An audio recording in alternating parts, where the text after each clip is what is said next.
After 50 years of consolidation, R.M. Williams, the Bush outfitters, had become a national icon and a very attractive target for corporate takeover.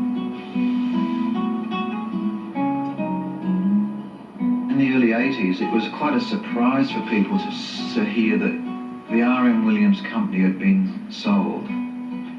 It was a sad moment for a lot of people. What actually happened? Because it was a takeover which you weren't happy about, were you?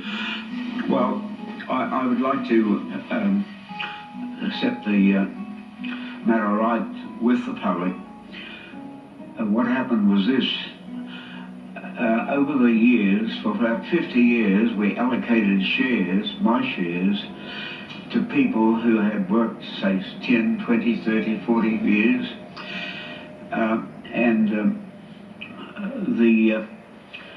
My actual shares, that I had them all, of course, but they were distributed amongst the people who were working there. Some of these people had, of course, retired, and some had got too old to work and so on, but they still held their shares. You made a decision to let it go, did you? You made a decision to let... Well, I made the decision to let it go because if I had insisted that any shares had to be sold to me, these boys who'd been offered a very large amount of money would probably never get that money from me because they didn't have it to give them.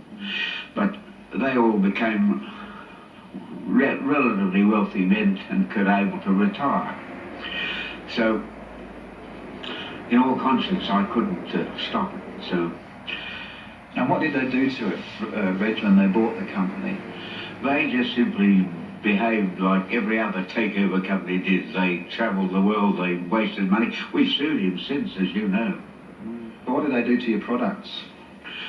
Well, they cut corners and it changed the styles, and they had designers come in to change things which I'd spent my life designing, as you know. Like what? Tell me. Well, for instance, I designed the boots and how they'd be made, and I designed the shirts, how they'd be made, and they were made for bush people. And I think this man changed the design so they'd be acceptable to Country Road or whatever. Adelaide-based company Bennett & Fisher spent $12 million buying the R.M. Williams company. It was a takeover that had caught Reg Williams by surprise. But 6 years later, and supported by corporate heavyweights Ken Cowley and Kerry Stokes, Reg Williams took back his family company.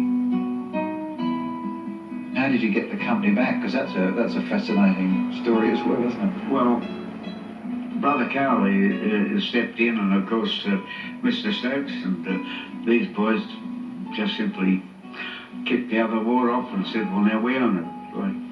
So, and they're, of course, friends. In what capacity are you back with the R.M. Williams stores now? I'd be father advisor. I think it's a very good family concern again. Yeah.